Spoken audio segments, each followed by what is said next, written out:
Well, Broncos Country, it's that time of year again where we're running out of stuff to talk about. So, what do we do to fill the time? We talk draft and we mock draft and we have a good damn time doing it. So, Broncos Country, Orange and Blue Crew, welcome to this season's first mock draft episode of the Nothing Rhymes with Orange and Blue podcast here on Orange and Blue Network and MHRT Network. Let's go.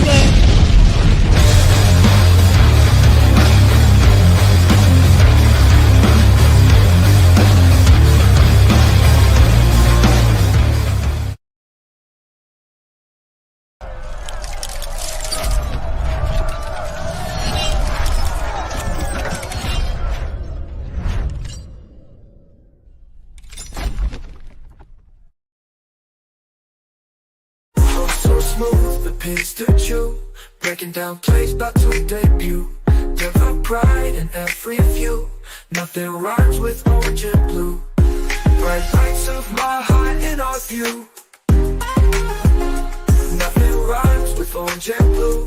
Nothing rhymes with orange and blue. Nothing rhymes with orange and blue. From draft picks to game reviews, celebrating wins and analyzing the clues. Nothing rhymes with orange and blue.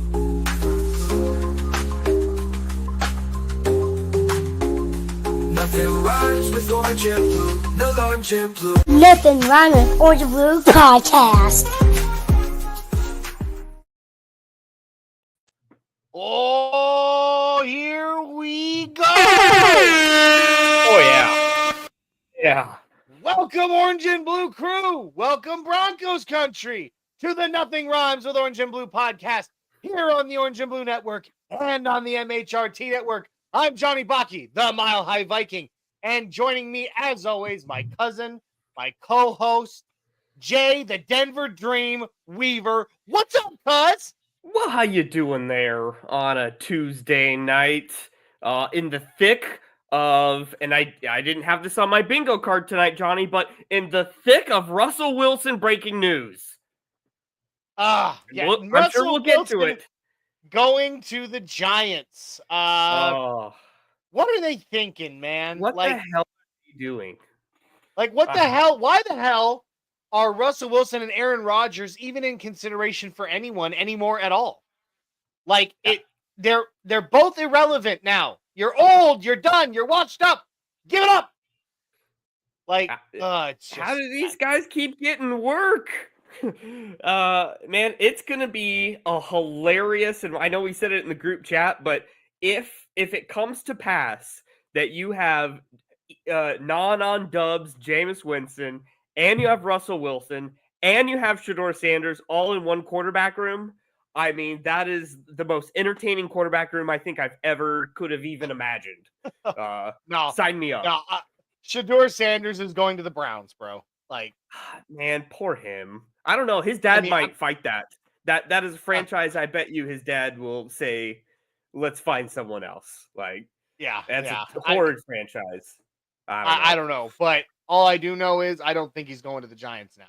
Nope, he's not. I wouldn't think so, but the idea is still being floated around. But that would make no sense to me. But Russell Wilson made no sense to me going there, so what the hell do I know, I guess. Yeah, well, I mean, what the hell do the Giants know? What the hell do the Giants know?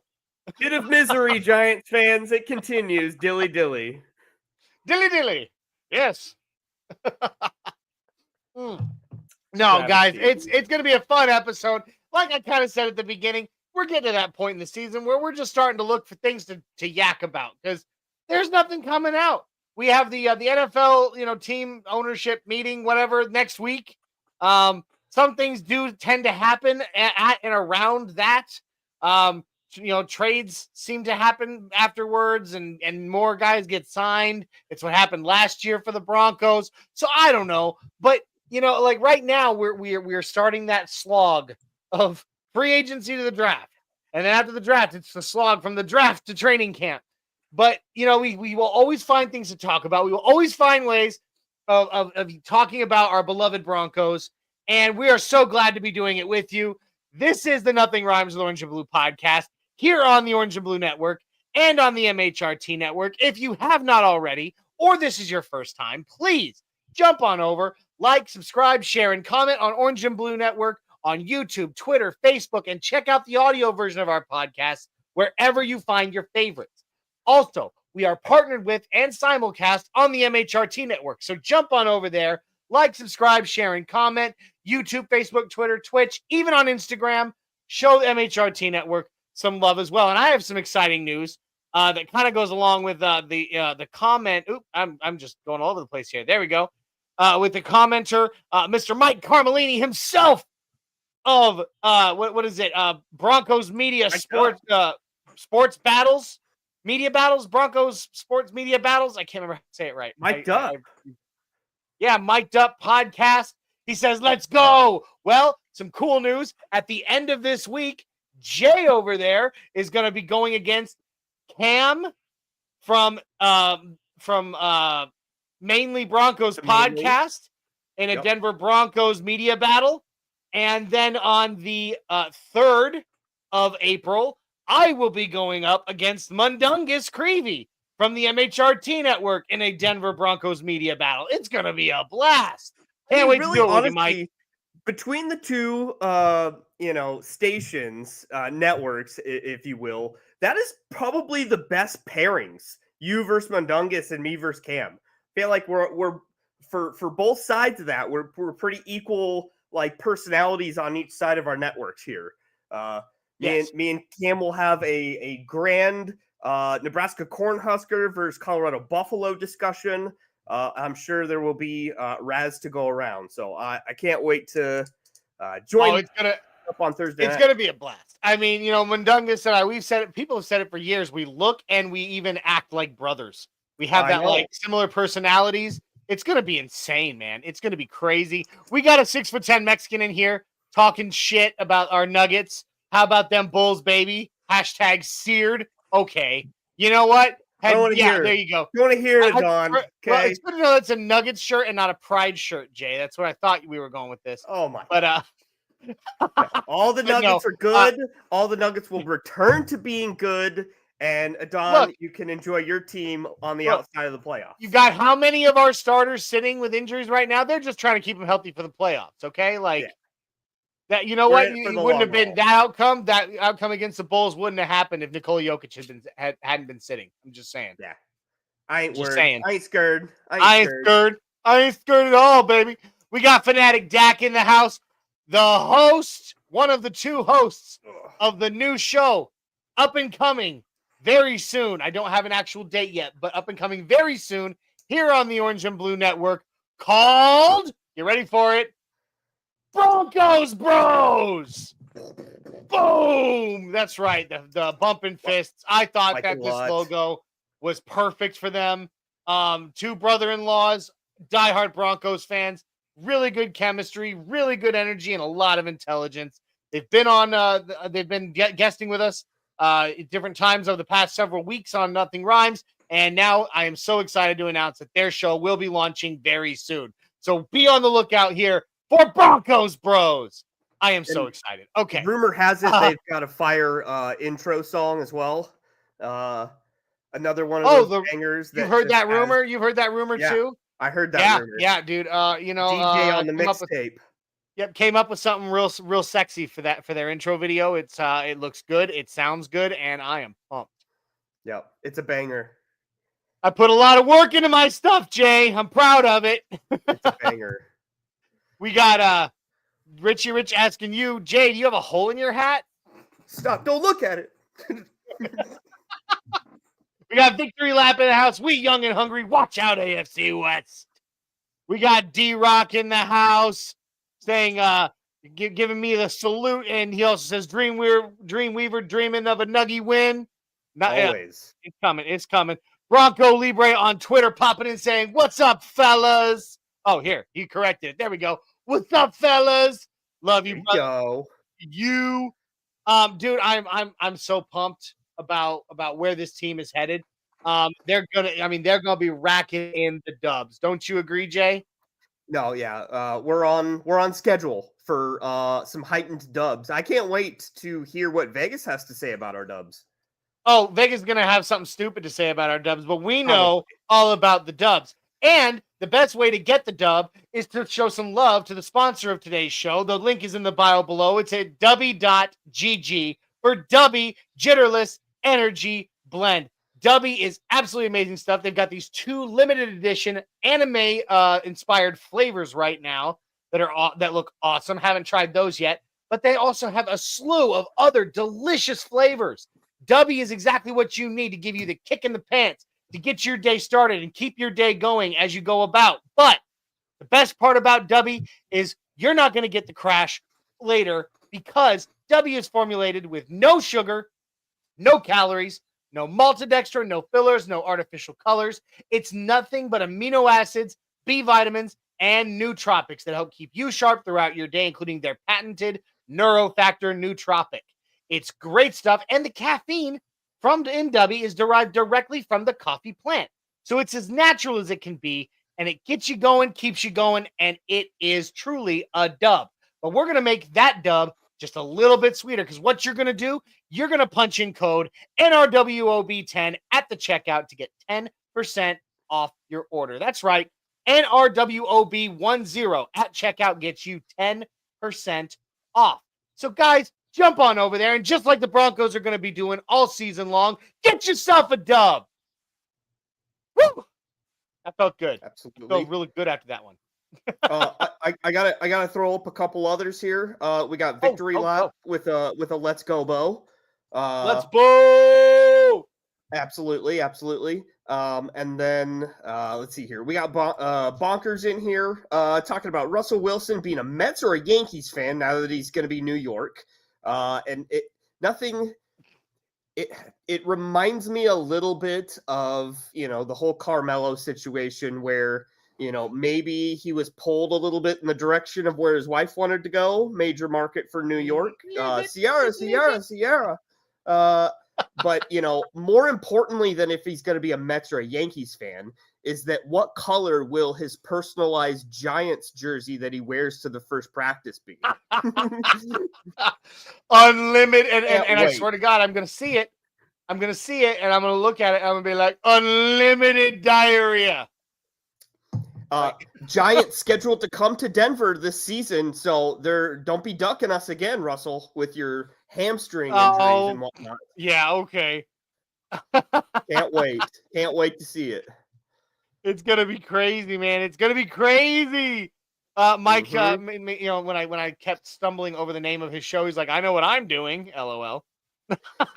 Oh no, I think he was saying he knows what he's doing as far as pairing the pairs that he came together for. Okay, for the that makes sense. For the that makes sense. That makes a lot more sense. I'm sitting there trying to think of what does he know he's doing, but now I got it. It ain't his first rodeo. No, it's not. We got D-Rock asking, do we extend Ben Powers next season or shall he walk the plank?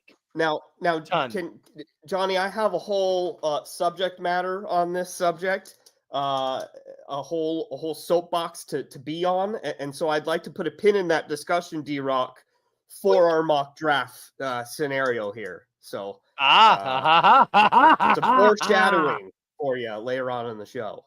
I got strong feelings on that discussion. Oh boy, this is gonna be crazy. Holy shnikes! We've spoke a little bit about Russell Wilson. I'd like to get your thoughts on another player that signed today that I know was floating around Broncos country as a possibility, and I was never for it, and I know you weren't either. But Stephon Diggs, no. Interesting him going to the Patriots. We know the Patriots were desperate for a wide receiver, but can you be that desperate to pay that man like $30 million a year? That's nuts. Look, you want to go ahead and throw. Look, the Patriots they have a lot of holes. They have a lot of needs, and they don't have a lot of salary cap. Yeah. So you know what? Your AFC, okay. You want to go out there and throw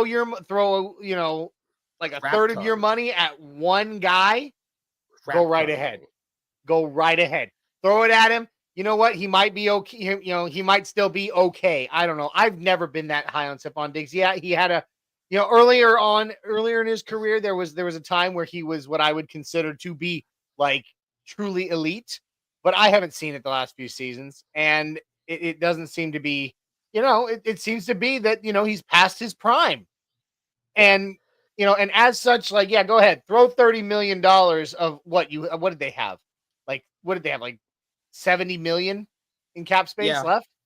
Like, go ahead, throw that at him. That leaves you, a lot less to work with when you're trying to get some other big names in there to help, solidify a team. So all the power 100%. to him. All the power to him. I'm so glad. All I can say, I'm so glad he's not in Denver. Yep. That just goes to show you of the differences between building a culture for a rebuilding team versus a rebuilding team that has a rookie quarterback that you're trying to, get off the ground. Look, we're being very choosy in who we bring into the locker room. There are still several very, very intriguing wide receivers out there in free agency. Amari Cooper is still out there. Who else? Hey. Dude, but I don't want Butterfingers anywhere near this team. I'm not an Amari Cooper person. That's fine. Whatsoever. And you will see when I do. So what we're going to do tonight, guys, in addition to just talking Broncos like we always do, Jay and I each did a 3-round, the premium rounds, mock drafts today. And then we're also going to do a 3-round mock draft live here where we take into consideration things together and we, take some comments from you as to who we should draft. But, you will see from mine that I'm addressing wide receiver in the draft. Ooh. So, because I don't have let me ask you this. Based on everything the Broncos have done in this offseason so far, I feel like we are in such a good position where we can go after any position we want in the draft. We are, this is the first time ever, or in a very long time anyway, where we are set up to go BPA, best player available, period. And so I feel like, me, Jay, I talked about this last week when you weren't able to be on, but I mentioned, like, I've always, have been adamantly against ever taking a running back in the first round. I agree. Totally agree. But in this draft, if they do it, I'm not upset. Yeah, I'm still upset. I'm not. I would still be upset by that. That's fine. When we do our exercise, I think it'll be very interesting. And I guess to your point, the more and more mocks that I see that are new here in the last week or so have even Henderson being a first-round draft pick. And that's all while, Hampton's already gone. Hampton going in the top 10. Hampton skyrocketing up boards. That is positive for concern. I don't know if it'll actually shake out that way, but honestly, to me, I'd be fine with that because that's just pushing talent in BPA that much farther down for us at 20, where we're going to get a gem of a player at 20 if people are going to reach for positions that are super deep like that. I don't know. Yeah. D-Rock popping in saying, Stefan, just step on out of here. Agreed. Fanatic Dak saying, I like the Diggs signing. Solid vet and can still draft a T-Mac at 4 to help bring him along at wide receiver if that's the case. Give me Keenan Allen to Denver. So there you go. There's another one. There's another vet that's out there that would I think, might be a good fit. I think Amari Cooper would fit better with Sean Payton personality-wise, but I think Keenan Allen would be a good fit with Bo Nix and Cortland Sutton. So Keenan Allen wants to be a leader. He's kind of the personality that whatever locker room he's in, he's going to command leadership. Yes. I don't know if that'd necessarily be bad, but I like the young core we have, and I think that's why we haven't, dove on a veteran wide receiver quite yet. Maybe to your point, Cooper would fit that mold of maybe a more laid-back, soft-spoken person that's not going to come in guns a-blazing like Keenan would. You're right. Maybe. That's the thing. And there'd be nothing wrong with Keenan Allen stepping in and wanting to take some leadership in the wide receiver room. But of course, he would have to remember that there is already a veteran wide receiver in that room who is a leader on this team in the name of Cortland Sutton. So he'd have to kind of, back it up a little bit. Back it up. So I don't know. We'll see. Like I said earlier, the ownership meeting is next week. I can't remember what the actual name of it is. Every year, it's NFL ownership or whatever. They all go to some swanky country club and rent the whole place out for the entire like week or something, and they all sit down and congratulate each other on being rulers of the universe, and then they discuss possible rule changes. It's where the new it's how the new kickoff rules last season came into being, and some other things like that. I know one of the subjects that will be brought up, and it was leaked that the Packers are the ones that are championing this of trying to get the tush push out of the league as a possible rule. No, that's bull. The tush push is a wonderful listen. If you like to touch your buddy's butt and push him across the line, all the power to you. Okay. Yep. It's like grab that butt and shove him. Like the tush push is an amazing part of football. Don't you dare take that away from us. Dude, and Philadelphia obviously being the team that is best at that, adding AJ Dillon into that is going to be brutal. They are the all-time squat team with Saquon and Jalen Hurts. They're nuts. So but that'll be something. And they always said that they would tweak the kickoff rule, and I think there will be another tweak on that because I don't think it necessarily rolled out the way they expected it to last year. So no. A lot always goes down at that meeting. Well, and they said too that it's a work in progress, that they're gonna make tweaks to it over the next few years until it's perfect. But D-Rock saying, "Keep your hands off my tush push." No, buddy, I'm gonna walk right up and pop you. Good game. Another thing that is in the background that we haven't really touched tons on, Johnny, but I did hear a couple of people talk about it in the last week or so. That meeting is also a kind of meeting of the minds for the Walton Penner Group to solicit some ideas of best practices about what to do with our stadium situation relocation. Indeed. And that's going to be here sooner rather than later, because even when it's planned, I mean, we're going to take another 5 years for construction. And I want to say the lease is through like 2029, I want to say. Right now. At Empower. So right now, Empower is right now the land is leased through 2029. Obviously, the Walton Penner Group has enough money; they could still release it while constructing, a stadium elsewhere. Sure, buying up some land. I fully believe that a new stadium will be built out on the kind of the Eastern Plains area near the airport, near DIA. There's a lot of open space out there, and a lot of people, I'm sure, that'll take that in Walmart money to Lone Tree, that area. That's always a possibility. That's Lone Tree's pretty rocky though, and kind of uneven ground, so it might be a little hard to build a stadium there. But the only reason they threw that out is because it's on the path of the public transit. The light rail goes to that. Yep, that's right. So, the light rail. One of my high school buddies was struck from behind. I don't exactly know how, but was struck from behind by the RTD light rail and killed 2 years ago. Oh, damn. I don't know how it happened. It was devastating to all of us when we found out. He was out for a morning jog. I don't know if he tripped and fell or what, but he was hit from behind by the light rail and killed. But but I mean, and I understand putting like the light rail being out there, and of course it's still along the I-25 corridor, and you're closer to Castle Rock and even closer to Colorado Springs, so you'd have more groups of people coming up. It would be like an hour drive maybe from the Springs at that point to come to a Broncos game. Not even. Not even. So I mean, it would make sense that way. I don't know. We'll see. And Bonkers Broncos getting in on this, saying we don't want a new stadium, and I agree. I don't think we need it, but the one thing I do know, they're gonna build it. Yep. Real estate is now the thing that catapults value of franchises. It's not ticket sales. It's not anything to do with the team. It's the real estate in which the owner exercises their right to build a entertainment complex. So yes, and I mean, and you've seen it, SoFi, Allegiant. I mean, the way that they're building these stadiums, you got to think right now too. You got to take into consideration family ties between the Walton Penners and the Cronkies. The Cronkies have SoFi.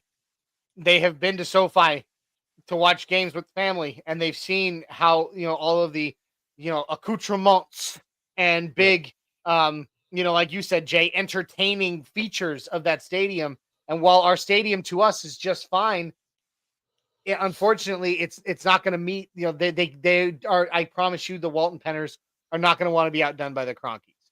Yeah, and let's all be honest, the area around our stadium is Oh, it's nothing nice and nothing fancy. Who the I hell mean, wants it's to go to a classic. bar or restaurant on Federal? It's classic for us that have been Broncos fans for all of our lives and have grew up with the original Mile High and all that. It's iconic, but at the same time, it is an awful area to try to get out after a it game. is. Besides going to the tailgate, I would do everything I could to avoid that parking lot. And I mean, I even used to go to Warp Tour when I was growing up in that parking lot. So like, I have a lot of memories there aside from the Broncos.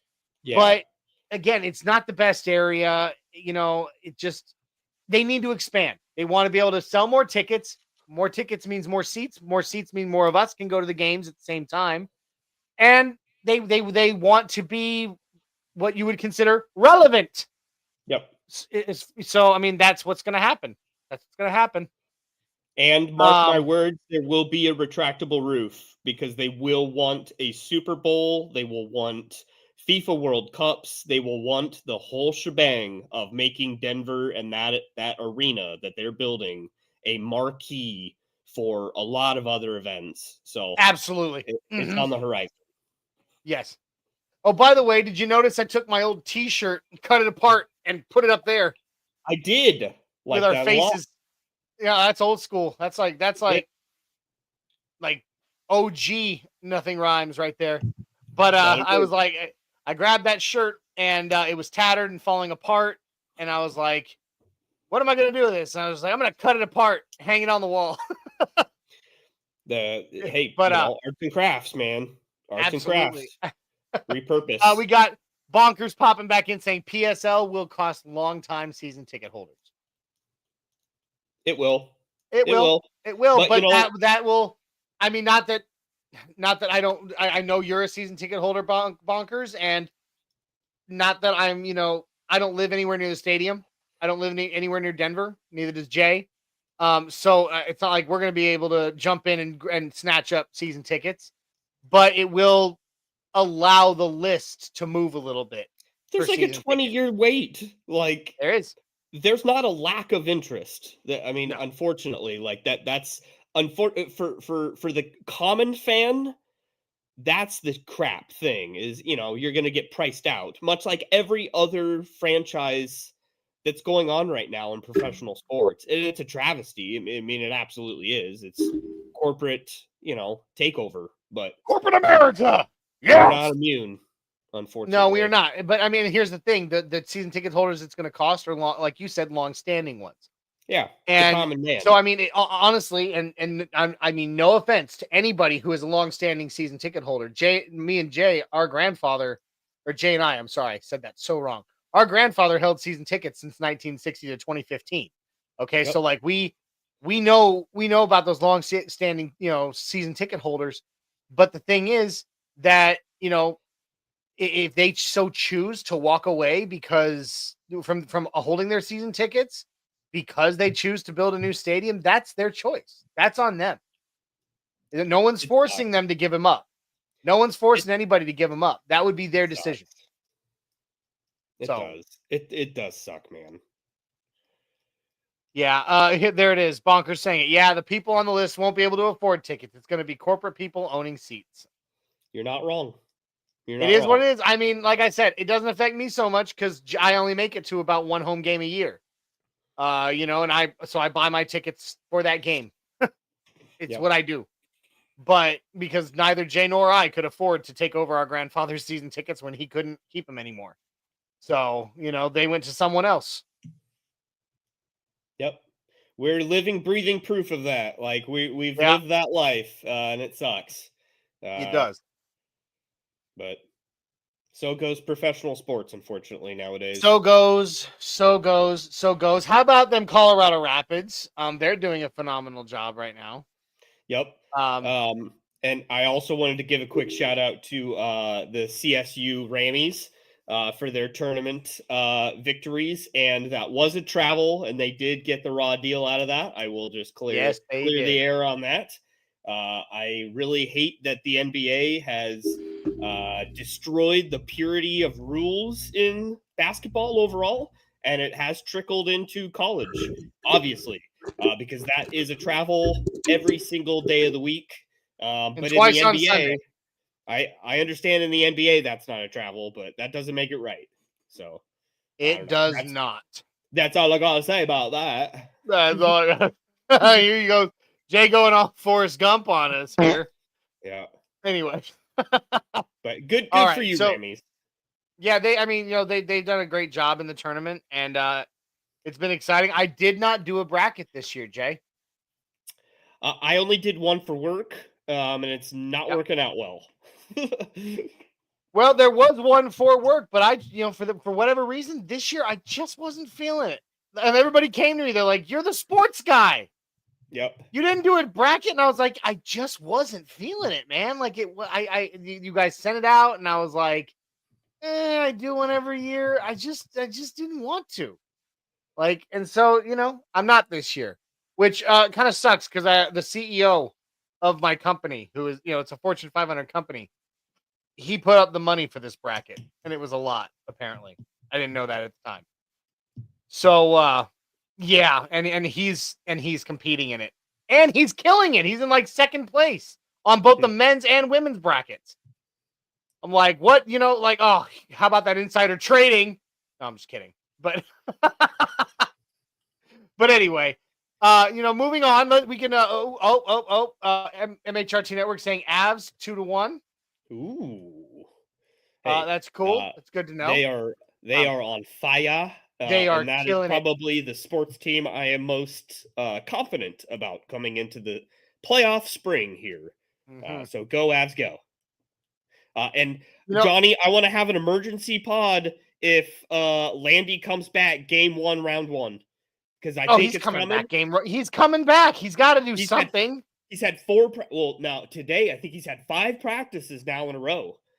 So that man is going to return with a vengeance, and I cannot wait to see Ball Arena on his first shift. It's going to be insane. Man, dude, they're going to be on their feet screaming to the lyrics of All the Small Things, like not being able to contain themselves. It's going to be batshit in that arena. With Alan Roach just projecting out, starting at left wing. Oh my God, your captain! I'm gonna cry. I'm gonna cry. I mean, I don't know if he stays with the team much longer, but it will be good to see him back, even for a short song. We bring back Eric Johnson. We got the band back together, and dude, let's go for one more run. I'm all for it. It's gonna be a great playoff. The way they're playing, I don't find myself missing Moose that much. No, dude. That's a whole different podcast, and that we could, I'm sure, I got a lot to say on that too, but we're not missing his one-way play effort. The dude was god-awful defensively on back check. Yes, he was. So, yes, he was. But, yeah, right. D-Rock saying he went on holiday. He traveled by foot. Yeah. Yeah. Gosh, what was his the guy's name was Darren Queen, because they were saying it really fast on radio. Dairy Queen. Oh boy, names are fun. Today I worked I saw a name at through my work. Last name actually was Snowball. Oh wow. I was like, no way. Like, this can't be real. Snowball? Wow. His names can be. His immigrant ancestors got real creative in their name switch at Ellis Island. Right? What is your name? That's what I always automatically Ballenspiel. Sure, Snowball. Write that one down. It's my Name is Snowballenspiel. We're gonna go with Snowball. Yep. Because God knows that's not like your, 1700s, actual last name. Like, like, that was made up at some point in like the 19th century. It was fun. It was 20th fun. century. Okay. All right. So you know what time it is? It's time to talk about some Broncos. We've just kind of been shooting it because this is what we do at this time of year. We just shoot it for a while. It's the only way we can fill the time, and we have fun doing it with all of you, with each other. It's a blast. But now the title of tonight's show is Just Mocking Around. And so we're gonna get into it. We're gonna have some fun.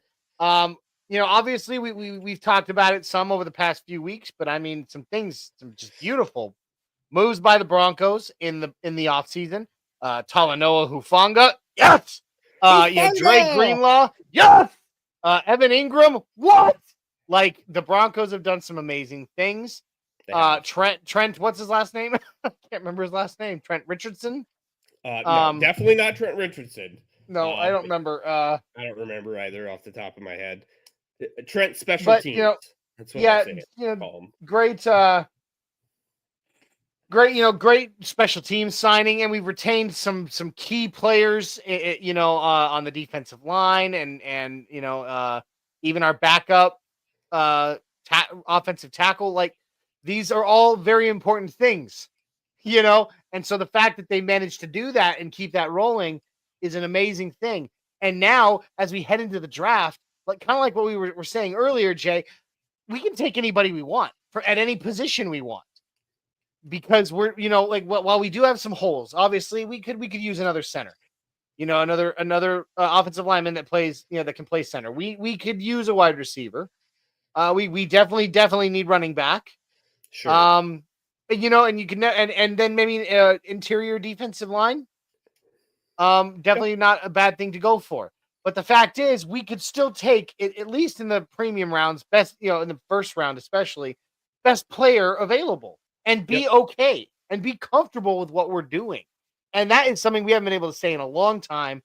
And it's exciting. It's fun. And so tonight we're going to kind of share. Each of us did a little bit of mock drafting before the show. And then we're going to jump on and we're going to do a live mock draft, taking into account each other's opinions and your opinions in the chat. So please help us out. Throw in your, we'll take a few minutes on each pick. It's only going to be a 3-round mock live, but we'll take a few minutes each round. That way you guys can throw in your 2 cents on who's available and who we should take at that point.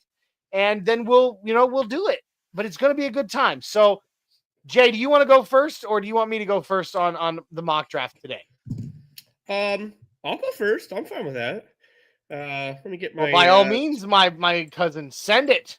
My screen share here. So I did 2 of them, and I'd like to present both of them at the same time, because I feel like they're similar, but different. Same, but different.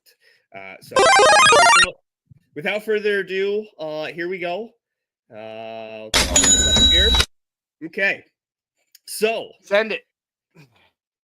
On screen, got a couple of things here. Unanimous, and I hope you as well have this on your mock, but we need a running back, and that running back has to come in the first 3 rounds. So that encompasses this range that we're in here. So on both, I have to have a running back, but I have 2 different running backs. These are kind of 2 of my good favorites that I like. It is notable that in both of these scenarios,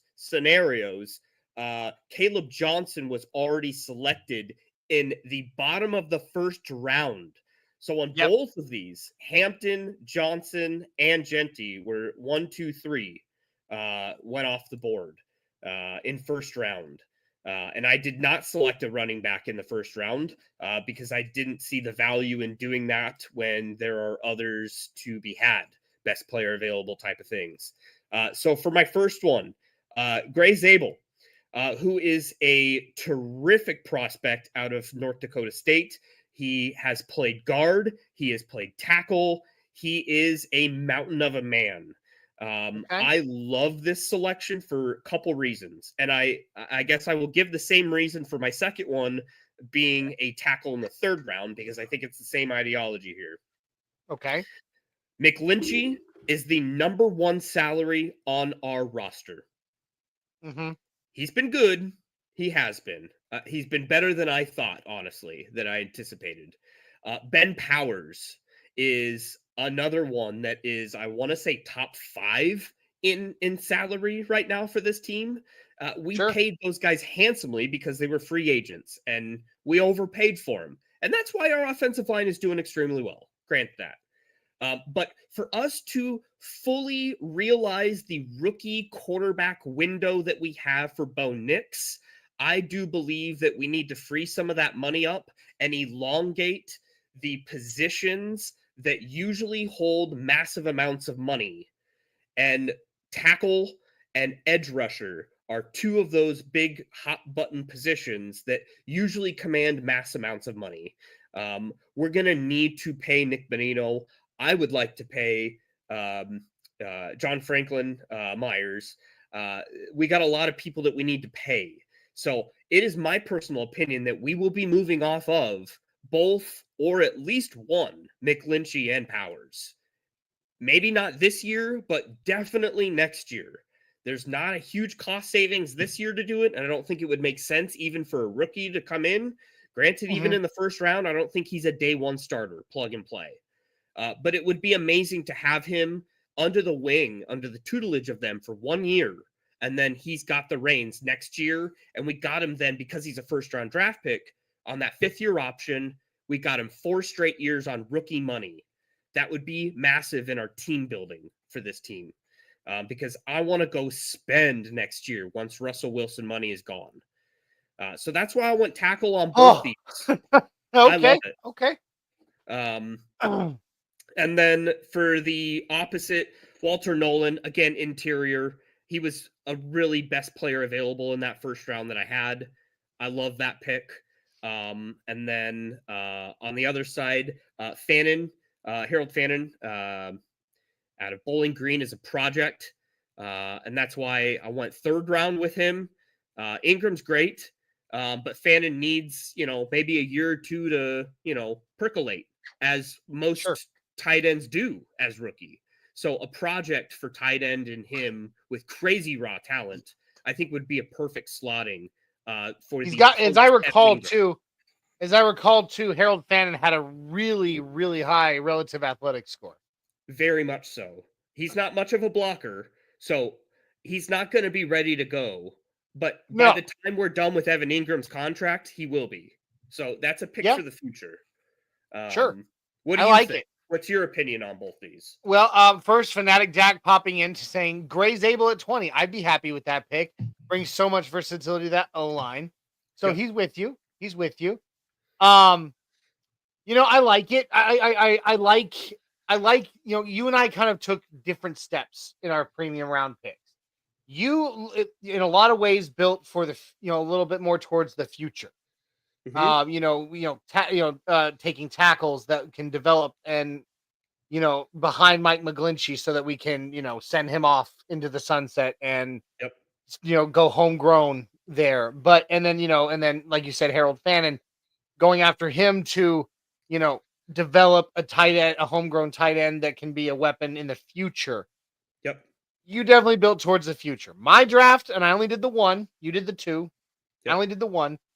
Was a lot more for, needs right now. Which there's nothing wrong with that. I'm not saying that any of the guys I picked are going to be like starting guys right now either, but it's just things that I like, like I've already said it, my first pick was kind of a BPA pick. And then, moving on, I was able to, fill some positions that we need to fill as well. But I mean, I like Gray Zabel. He's big. He's smart. I do know one thing about him though. His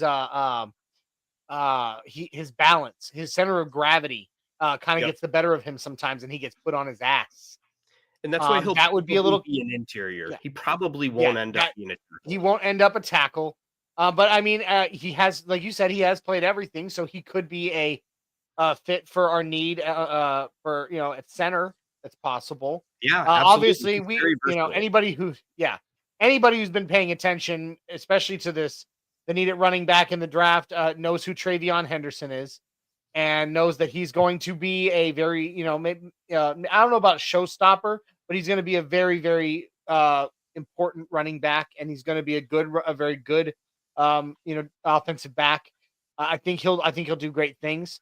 I have no problem with that pick whatsoever. I mean, there are so many talented running backs in this draft class. It is so deep at running back that I feel like you could go and get your bell cow in the 4th or the 5th and still be okay. So if you're getting Travion Henderson at 51 in the 2nd round, I'm fine with that. Harold Fannin, like you said, he's a project. Obviously, if I could pay, if we could go for tight end, but we already know Mike Kliss said it's off the board at 20. So it's not like, so we're likely not going, Colston Loveland or Tyler Warren, even if he were available at 20. So a project tight end would make sense. Now the only thing I would pray for is his health. Sure. Because he's had some, but then again, when, are any of the really, really good tight ends out there anymore ever coming into the NFL without a little bit of injury history? I don't think so. So, there's that. Defensive interior from Ole Miss, Walter Nolan. It's a good pick. I don't know if I'd go defensive interior with our first one, unless if he is the best player available, fine, take him. But I feel like we really solidified this defense so much in free agency that to use our number 1 overall pick on the defense when we have so many offensive needs right now that if the best player available is an offensive player, that's where I would go. Yeah. Even Dylan Sampson. Oh, say again. Wide receiver, you think? Even at wide receiver. Okay. Absolutely. That's a position where there are, even though we have, Sean Payton has said that he has confidence in our wide receiver room, even though we are pretty well comfortable with our room. I think that's the kind of position that when you're in the position that we're in right now, where you can go take any position at best player available, if there is a wide receiver talent there that could add to that room, sure, you don't pass him. Yep. Dylan Sampson. I live in Tennessee, so I hear all about Dylan Sampson. Really, really solid running back. Home run hitter. Yeah, definitely. Not the best in pass blocking though, Jay. True. So that's a struggle for him, and that does, give me a little bit of concern, because one thing that our running backs, even though one of them is gone now for sure, he's going to Texas. Bye Javante. They were very good in pass pro. For Bo, and we had like Bo had more time than any other quarterback in the NFL to throw the ball thanks to pass protection.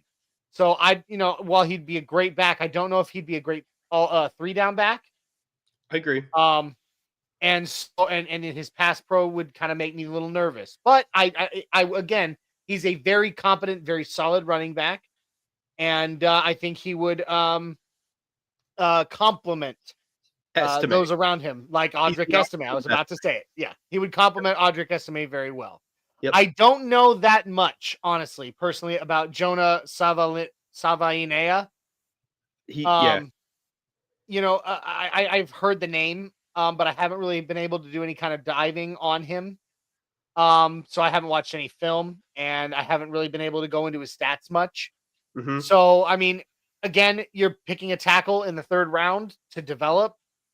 If it looks like, based on the PFF big board, he is right there in that range for round 3. That's why I went with him, is because he was right in the range where we were picking, and that was, again, in my line of thought, just the position to focus on. Yeah. So, I don't know. I'm not in or out on that pick. It's going to be there's going to be guys in this draft. I promise you, it happens every year. We do our deep dives, and then we see some name that our team calls, and we're like, who? So then we got to go do some research. That would be one of those for me. So all around, Jay, I feel like it's a decent draft. PFF didn't seem to really care much for your draft picks. No. Not the C-, C, D+. The best one you got was the Walter Nolan pick is a B+. Yeah. So we'll see. But ultimately, one thing we know about about Peyton and Peyton, they love to go against the grain. They do. In some respects. And so what you'd expect them to do, or what, other people would look at and go, oh, that was stupid, turns out to be a home run. So that's why I caution Broncos Country and all of us mocksters out here that we've been constantly mocking the same stuff over and over and over again, that do not be surprised if it is a tackle, if it is a cornerback. It may not be the big sexy pick. No, it might not be. It might not. It might not. I'm hoping it is. I do. I mean, I would be stupid to hope anything different. I will be floored if Luther Burden or some sexy pick that we all would love in our heads fantasy football to get, but it just ain't gonna happen. That's just not our. Why MO. you gotta say that, Jay? Why you gotta be that guy? It ain't gonna happen. I would love it to, but it ain't gonna happen. Let me see. I don't know what this is. This is something from over on Twitch. Best viewers on streamboo.com. Remove this. No, I'm just gonna drop that one off. D-Rock. Whether you love or hate the Star Wars sequels, which me personally, I love them, but my little brother absolutely hates them. There's that little droid in Rise of Skywalker, D-O. And the way you said that, Jay, all I could hear was that tiny little rolling droid going, no, thank you. Like she reaches to touch him. He's like, no, thank you. Yep. D-Rock says, if we're going to get both some guys, excuse me, let's get his guys, Derek Harmon, Ferguson, and Tez. I don't know, dude. I don't think we're going to go 3 players from Oregon just like that. I know Dak would love that. Dak would. He is. But Dak would definitely love that. But no.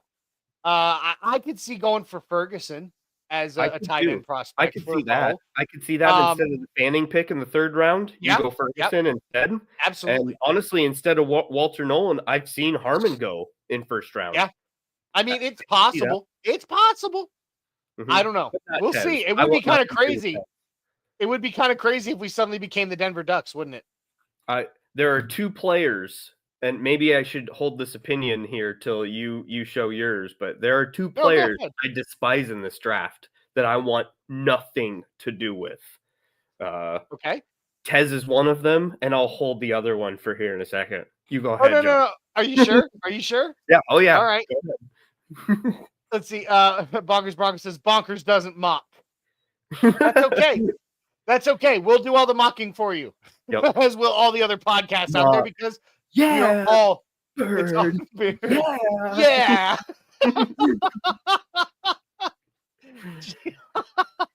You had to totally redeem yourself. Absolutely. It's in my blood, Bonkers. Dude, okay. Growing up, Jay and I watching Dumb and Dumber. I mean, I swear to God, Jay, we had to have worn that VHS out. Oh, yeah. Like it really combined all of my loves: dumb comedy, Jim Carrey, and Colorado. I don't know what else you could put into a movie for me to love it anymore. I can't even count. I could not even try to count how many times you and I watched that movie as kids. Yep. Like, oh my God, the laxative scene is like one of my all-time favorite scenes. Like, I just want you to stay regular, bud. You know, like just stay regular. And oh my God. I mean, I do the Jim Carrey puking face almost weekly. Like, oh, classic. So many great classic, cuz. All right, so my turn, I suppose. And you're gonna laugh because you've already mentioned one of my guys, and you were like, it's not gonna happen. But he was there, and guess what? He was there 3 times. He was there in my draft too. I mocked he was there 3 times, and every time Luther Burden the third fell to the Broncos. Yep. At 20. And I took him. Here's the thing. You knew going back to mid-season last year, I was like, God, I want Luther Burden on this team. Now, there came a point at the end of the season where I was like, I am not going to take a wide receiver number 1 overall for us, or, as our first pick. Yeah. But things have changed in that time. I've already said it. we filled the holes that I was sitting there like, we need a tight end right there. Tight end, not anymore. It's not happening. We're at that point. I've said it so many times this episode alone. We are at a point now, this draft, where we can take best player available at any position and be fine. Mm-hmm. And so when Luther Burden III, and like I said, I did this mock, excuse me, 3 times because he kept falling to us at 20. And I was like, there's no way. I want to see if something else comes up. And by the 3rd time, when he was still there, I was like, okay, I'm doing it. I'm taking Luther Burden III because that's my boy. That's my Mizzou Tiger. Everybody's going to be really annoyed with me soon because I grew up a Buffs fan. I love the Colorado Buffaloes. I got called out on this recently. I love the Buffaloes because that's who I grew up with. I went to all the sporting events with our grandfather, and that was my team. I went to the University of Missouri where I met my wife. Didn't finish though, but I still, that's still my school. Love my Mizzou Tigers. And now I'm getting ready before this next fall semester to enroll at Arizona State University online. So I'm also going to be a Sun Devil. So it's going to be kind of crazy for me in college sports. But I have been very high on Luther Burden, this entire time. And you can see it there. He is ranked 14th overall by Pro Football Focus in this draft. If he falls to 20, that dude is going to be an absolute monstrous animal in whatever room he lands in. Mm-hmm. He's got incredible route running skills, great separation, and he's got magical hands. He can catch, and he can catch all the time. Yep. He will be special no matter where he lands. So for this mock draft, Luther Burden III falls to the Denver Broncos, and we take him at 20. I would love that. And by the way, just caveat, pivot for just a second. I got to show some love to another Mizzou Tiger. Our quarterback at Mizzou currently coming into the draft. And that would be Brady Cooks. His stock in the draft is rising. They've done all the numbers, and in college, he has the lowest interception to touchdown ratio between all quarterbacks in this class. He's incredibly accurate. He held the longest streak this season for touchdowns without an interception, and it was 8 games. 8 games without an interception. He is very, very, very reliable. And he also clocked at 4.37 in the 40, which shocked a lot of people. So big shout out to Brady Cooks. Don't need you in Denver, buddy. But good luck wherever you do land. And I just wanted to give that little bit of shout out. Fanatic saying Luther Burden III, hot, on fire, game changer. Absolutely. Bonkers Broncos asking, is Luther Burden as good a route runner as Jerry Jeudy? I would not say he's quite at the level of Jerry Jeudy as far as like actually, as his routes go. However, he has better hands than Jerry Jeudy. He catches better. Yeah. So I would agree with that. I think that's a trade-off that I would be on board for. So there's that. All right, and then I go my second pick in this. I decided to go for our halfback, get our running back.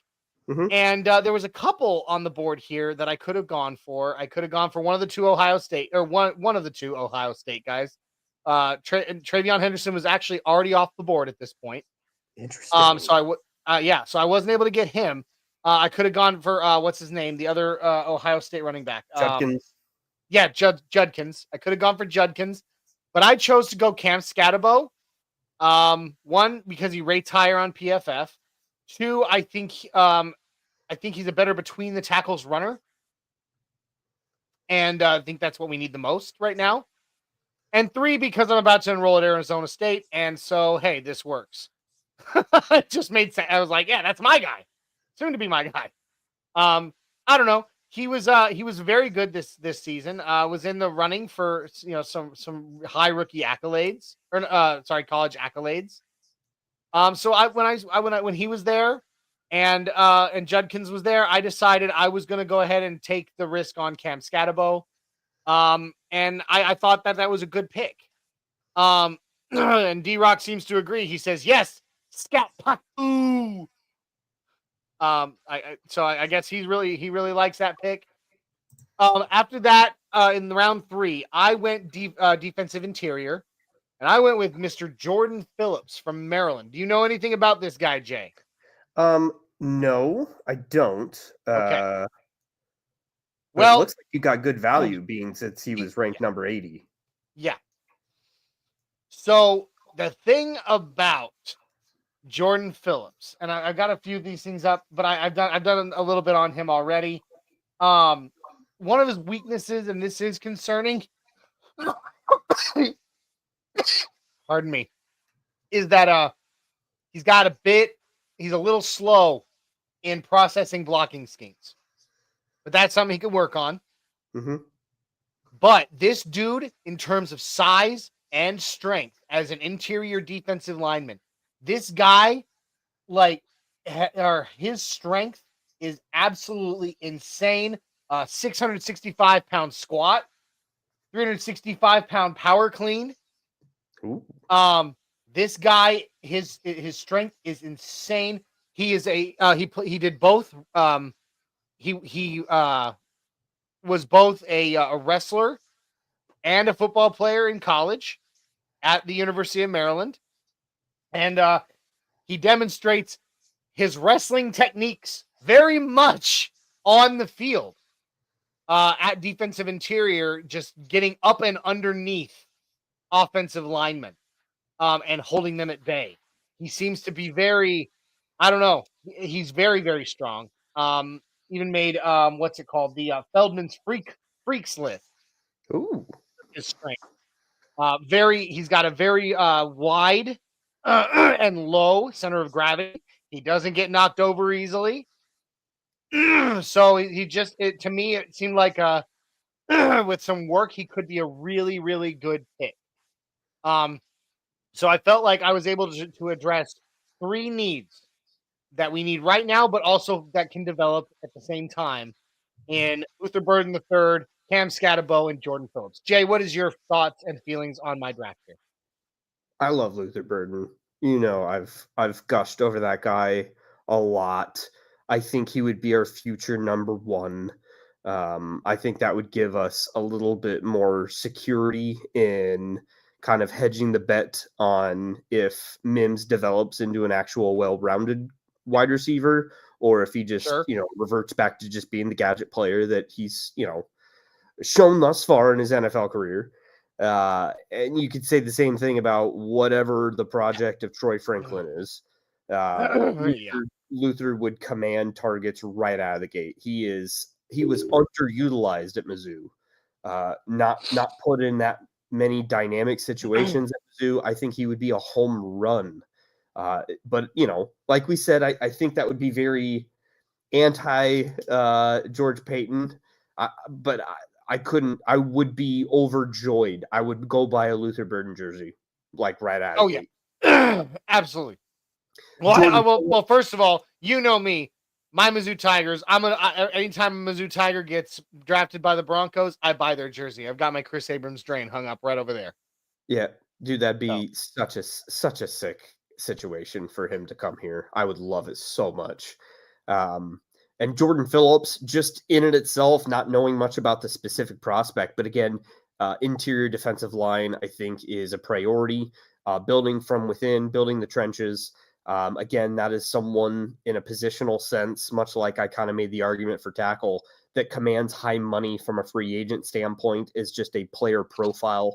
So, and I would say the same thing about, doubling up and go getting an edge if it is best player available, for the exact same reason of just, even though you already are rich at that position, that's a position that usually commands such money that you might as well keep building the depth at that high price point of a position. Sure. So I love that. love that as well. Now, I will vehemently disagree with you on Cam Scatterbo. He, along with Tez, are my two players that I will be furious. So he was the other one. So I see him as Audric Estime in the same breath. He's not a speedster. He's not a home run hitter. He is, a thumper. He's between the tackles. We already have that at home. So he would be too repetitive to me, at least from a profile standpoint. And I say the same argument for Judkins, the other Ohio State running back. Yeah. And that's why I picked Sampson, just because, pass pro sucks, but he's got the jets. He is, the opposite of Estime. He's the kind of running back I think that we would look at. But I totally agree with you in that I think that second round is the sweet spot for the running back. And we have already seen Georgia do this before with Javonte. I would not be surprised, depending on how the board is laying, if we trade up and trade some capital, whether it be like our fourth rounder or next year pick to move up in the second to go grab the running back we actually covet. I could absolutely see that being a potential as well. Okay. But overall, love it, man. We just become best friends. Best player available on that first round, man.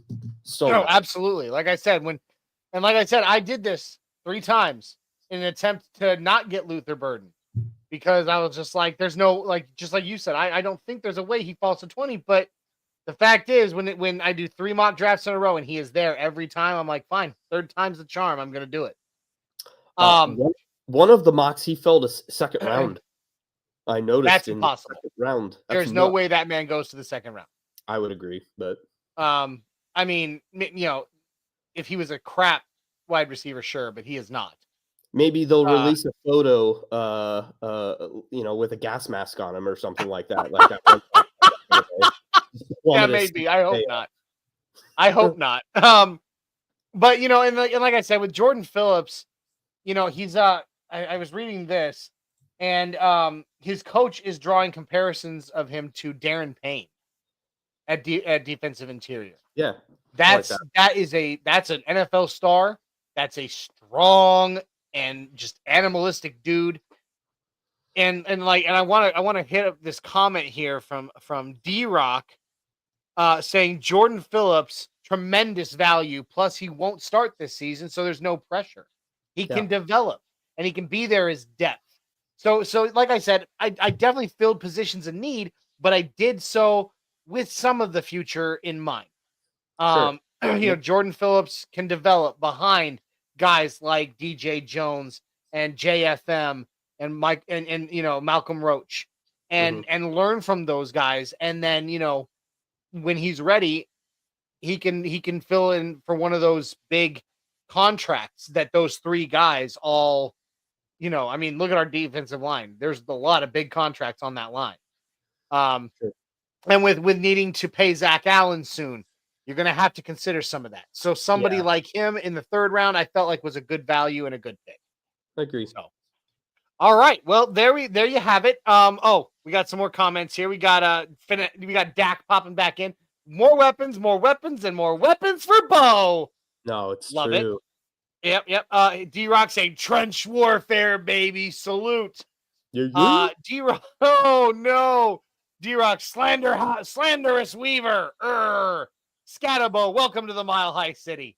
Hey, sorry to break it to you, D-Rock, but Scatterbo's a fullback. So welcome to the NFL as a fullback, Cam Scatterbo, because that's probably your ceiling. Yeah, well, we'll see. He's like number 6 or 7 to me on the running back list. I was floored when I did my mocks, Johnny, that he was ranked as high as he is. He is super high. Like I said, I could have taken him or Judkins. There was a couple other names there, but nobody that was really standing out to me.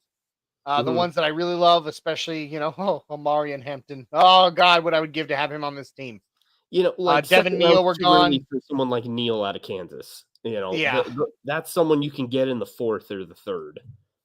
so I wasn't gonna do. I've been really high on Devin Neal all season as well, and I still am. But Yeah. like you said, I don't think you go for him in the second. No, I do think that we double dip in this draft at running back. I would agree. And so that's why I'm thinking like you go get someone in the second round. In this case, I went with Cam Scatabo, and then and then 2 rounds later, you go get another.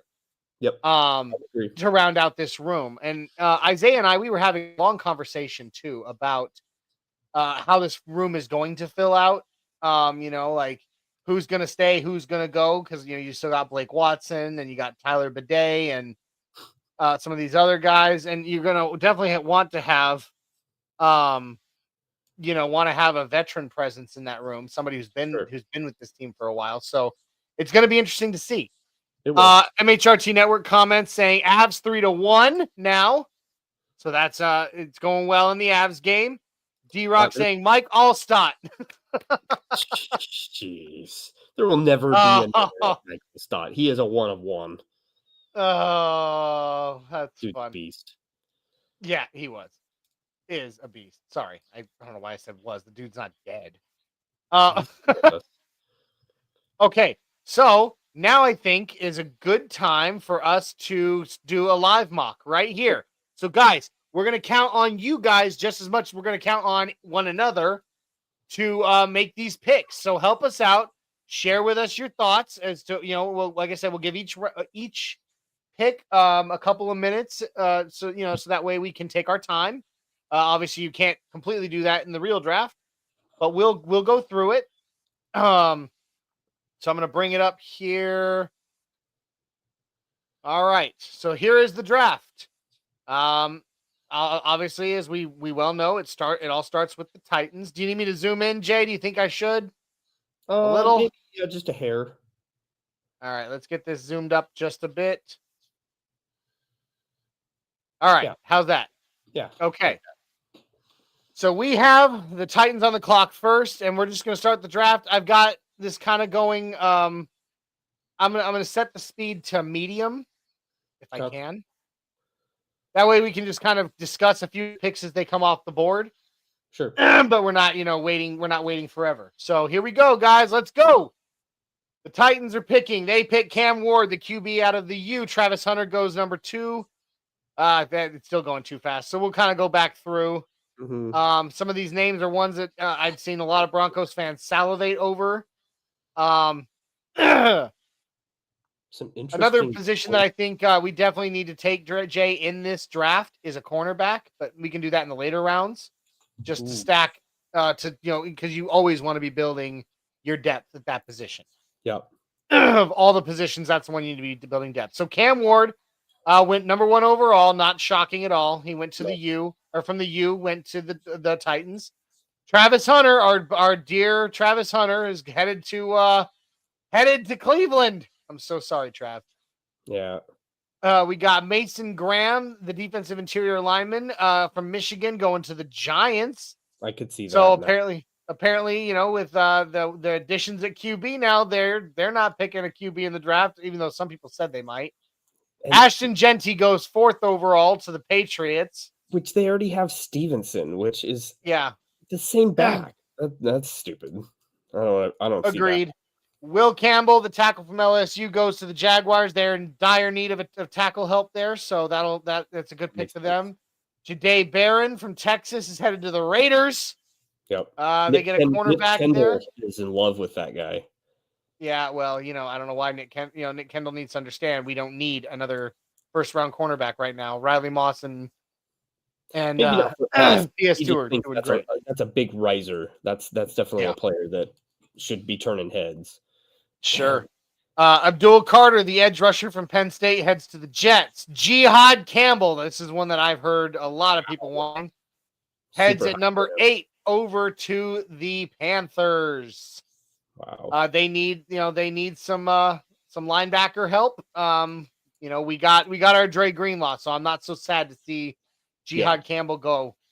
Granted, though, if for whatever reason Jihad Campbell fell to 20J, that would be one of those best player available. I'd snap it up in a heartbeat. Yeah, I'd think about that. Yep. Armand Membu, the Mizzou tackle, heads to the Saints. Tyler Warren, he's gone. He's off the board. He's going to the Chicago Bears, who, by the way, I believe have had the Broncos and the Bears, I think, have had the best offseason in the NFL. I would agree. Warren doesn't really make sense there, though. But No, he doesn't. But, get what they do. But at the same time, could you imagine? I mean, if Caleb Williams can get his head out of his butt and become that generational talent that everybody thought he was going to be, Tyler Warren would be a hell of a weapon for him. Yeah. Matthew Golden, wide receiver, Texas, heads to San Francisco. Shamar Stewart, edge rusher from Texas A&M, goes to the Cowgirls. Will Johnson from Michigan, the cornerback, is headed to Miami. That checks out. T-Mac. I was about to butcher his name. T-Mac from Arizona is headed to the Colts. A lot of people have been mocking him to Denver.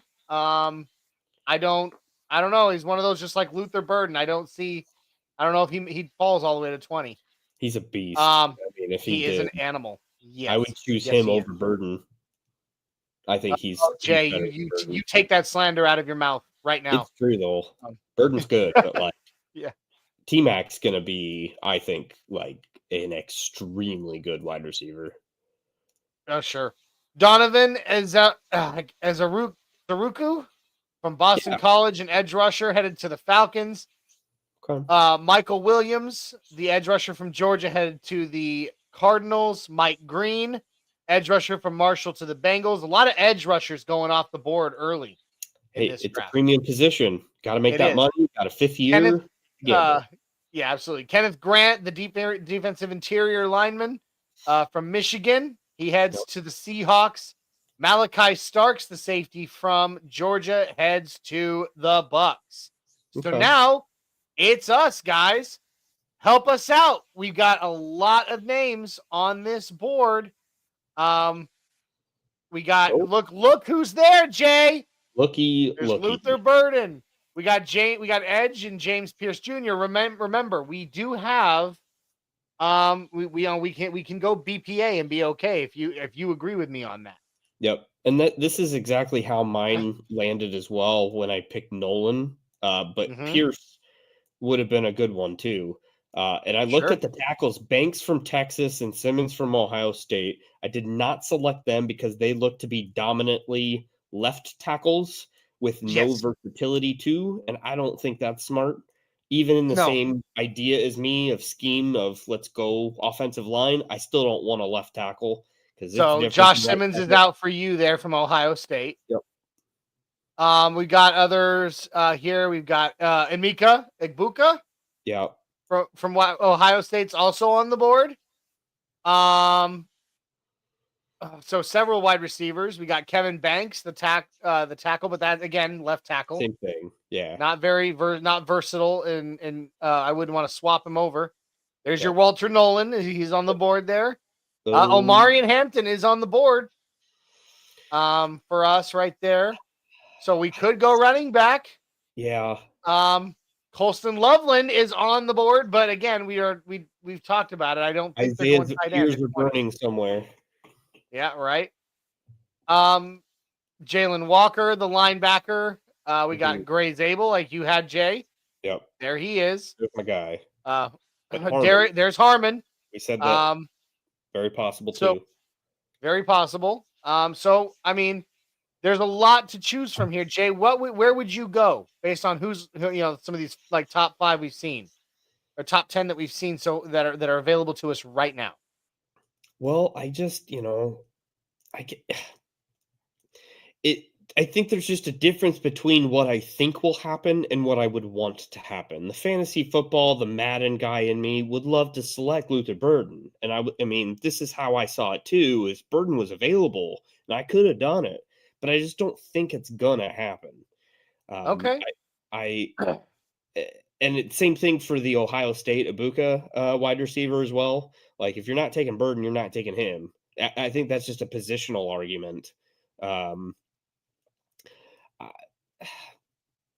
it's just really tough because that edge rusher from Tennessee, Pierce. He's got a ridiculous ceiling from what I was reading as well. And that would be a massive, if you're talking best player available at a premium position. I think he has some character issues. I think that's why he's been falling a lot. But he's a freak of nature athletically. He's got the twitch. So, but I let was me looking ask you though, into- we know that the Broncos are building a culture here. yeah, So would drafting a guy with character issues fit that culture? yeah. Probably not. You're right. And he is a pure pass rusher. He's not going to be a not Nick Chubb, Bradley Chubb that can play two-way, that, has a versatile He's skill going to set. struggle sealing the edge. Exactly. So, Which man, so I would either go Nolan again from an interior standpoint because he's a freak as well. But you could probably talk me into Harmon, either one of okay, them. all right. Well, What do you? Let me ask you this: at this position, are you really going Hampton? I We mean, have it it's in the early. second. We It's have it in the early. second, but like, then you can go do something in the second best player available in the same Yeah, premise. But like, agreed. I definitely think tight ends off the board. I think even if Loveland's there, we pass. That's just me. I do as well, and it makes me sad because I really wanted him, Yep. but I think I don't think that that's going to be our first round pick at all. D-Rock saying, "Oh, it's curtains. Go Burden." Yeah.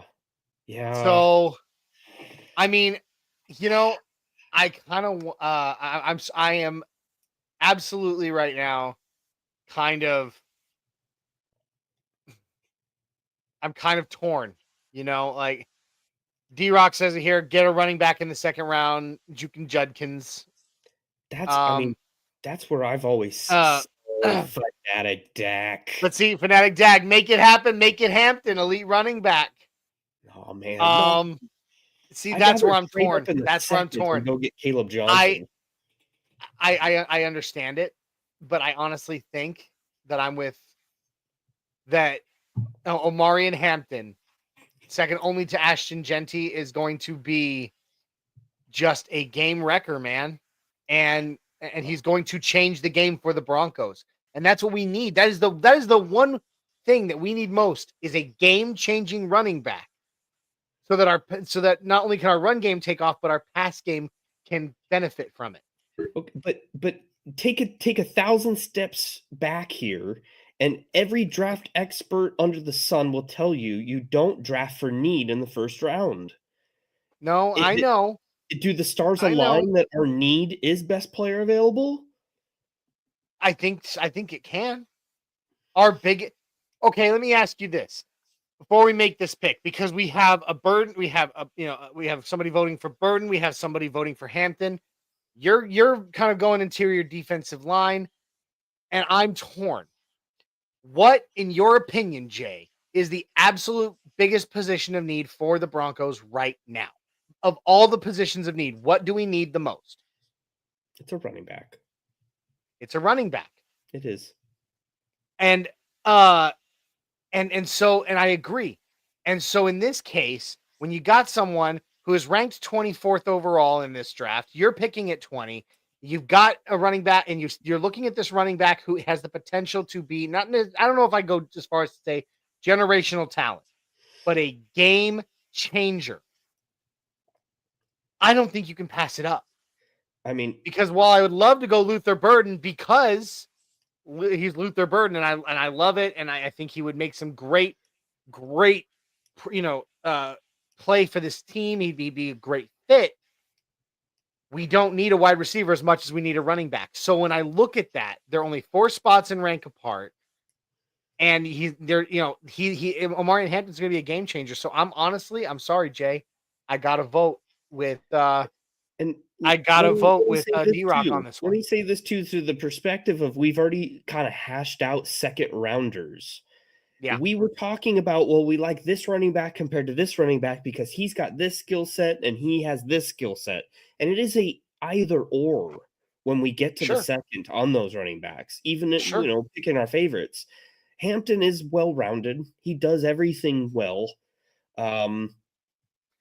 Dude caught like 80 passes out of the backfield, man. You've talked me into it, man. And Let's Dak, do it. Dak brings Dak up that did it. same comment, and I said this in the beginning, man. I keep seeing Hampton going like he's got him 14 on big board, but like, man, I was seeing him as a top 10 pick in some drafts because like Genty's going top 5. And so people are just knee jerking of like, well, he went 4. go get him. He went 4 in this mock. So Yeah. But not crazy. and that's the thing. That's the thing is in this situation, yeah, I get what you're saying about not going running back when you can go best player available. But in this case, I think best player available is running back. For us, it's a best player available scenario that also fits our needs. Let me say this. If we didn't re-sign DJ Jones, it would be a Nolan or Harmon easy choice. Absolutely. Easy choice. Not even a question. But it was. But he was re-signed. So we can, why don't we just take the risk? Let's do it. They're calling for it. Look, oh shoot, Bronco Libre popping in doing the draft day. Hampton, no matter what. He channeling his inner Kevin Costner there. Hampton tomatoes. And D-Rock saying a Tar Heel to replace a Tar Heel. It sounds like the whole chat is with us on this one in, one out. So let's go. We're going to do it, right? We're doing it. Omari and Hampton. With the 20th pick overall in the 2025 NFL draft, the Denver Broncos select Omari and Hampton, running back, North Carolina. All right. So we're just going to keep rolling. We don't need to go through all the others here. Oh, what in the world? Did that just go? Was that a 1 round? Yeah, that was a 1-rounder. Well, there we go. And they gave us a C for it. Well, yeah. I mean, man, I'm uneasy about that from a value standpoint, but you're totally right. Like, most experts, and again, I have claimed for this entire season that I am not a draft expert. None of us are. Like, but the people that I do trust do say that there is a cliff after Hampton. There's Genty on his own tier. There's Hampton on his own tier. And then there's the drop off. And it's kind of what. And then everybody else is kind of in that one amalgamation of running back talent. Yep. So get the guy that's on an island on his own, not a horrible selection. Yeah, the PFF gives us a C for it, but I honestly, I will be on my feet screaming if the Broncos take Omari and Hampton. First round result window there next up. Where? Right there. Yeah, hit that. Hit that. I want to see what happened after us.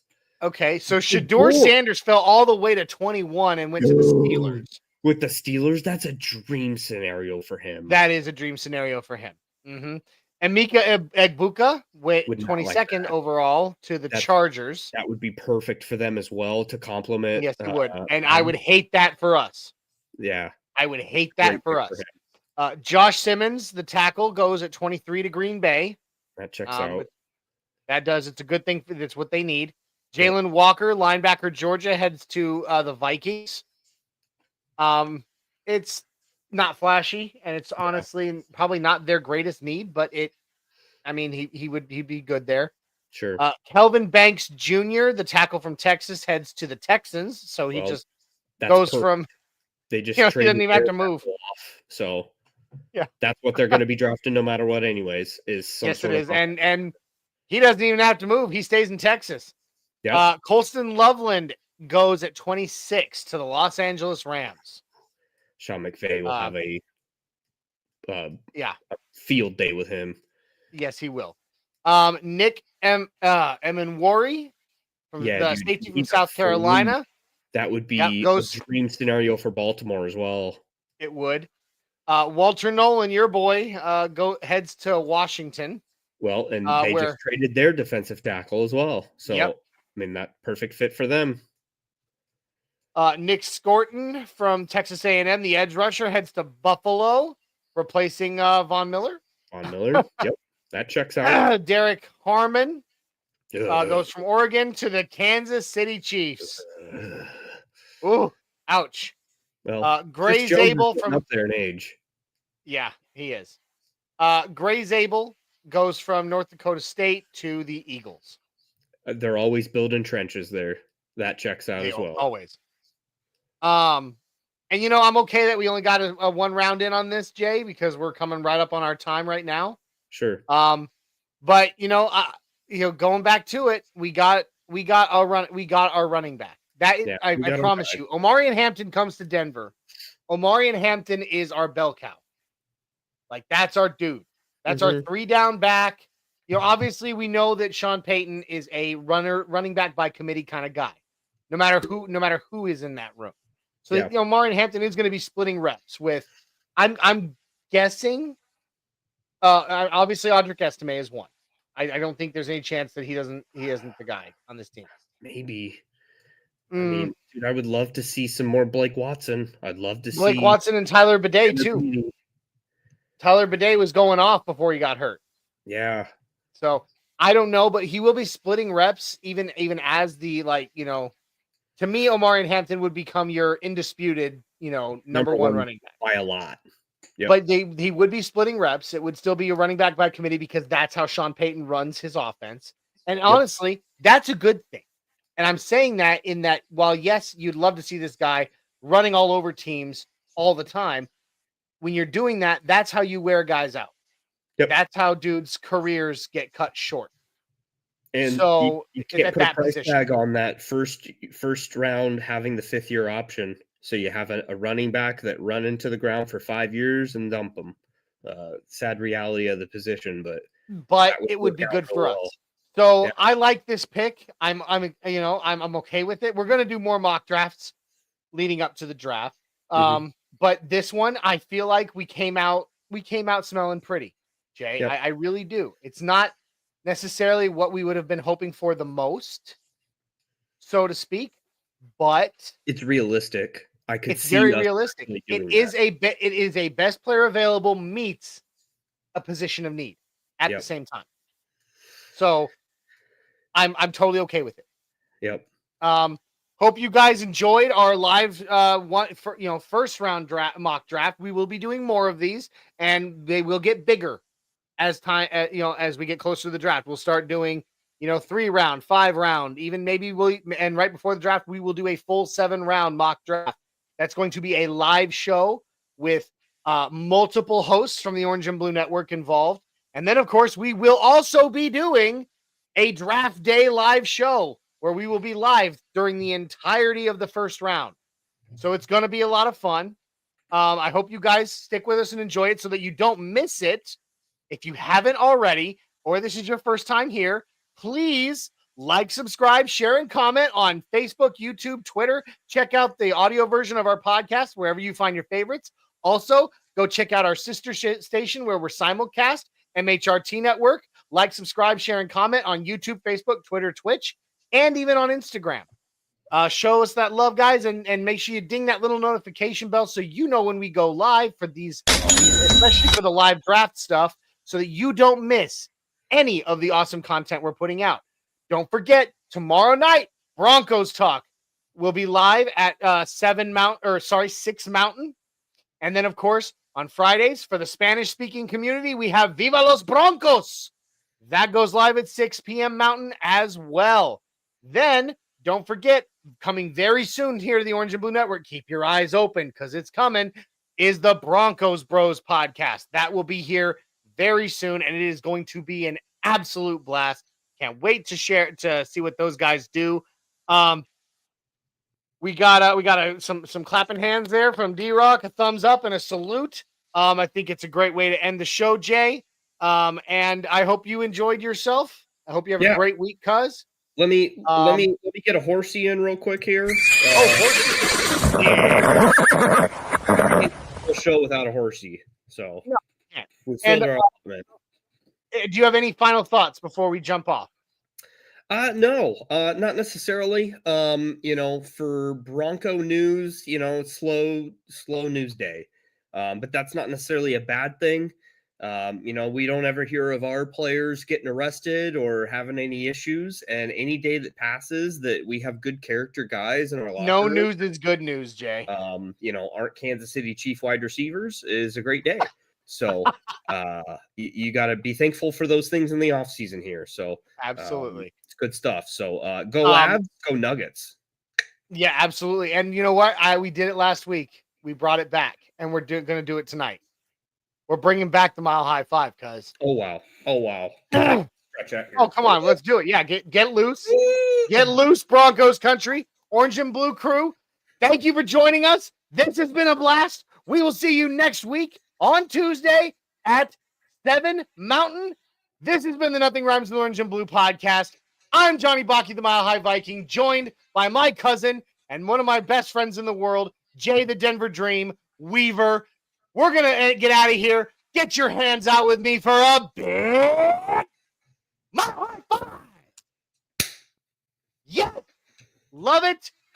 Guys, we will see you next week. Go Broncos! Orange and blue, we're here for you. Talking Broncos all day through. No stopping us, we're on the loose. Come join the crew, no bad news. Podcast vibes so fresh and true. Nothing rhymes with orange and blue. Catching up on all that we knew. Hit play, let the episodes accrue. Nothing rhymes with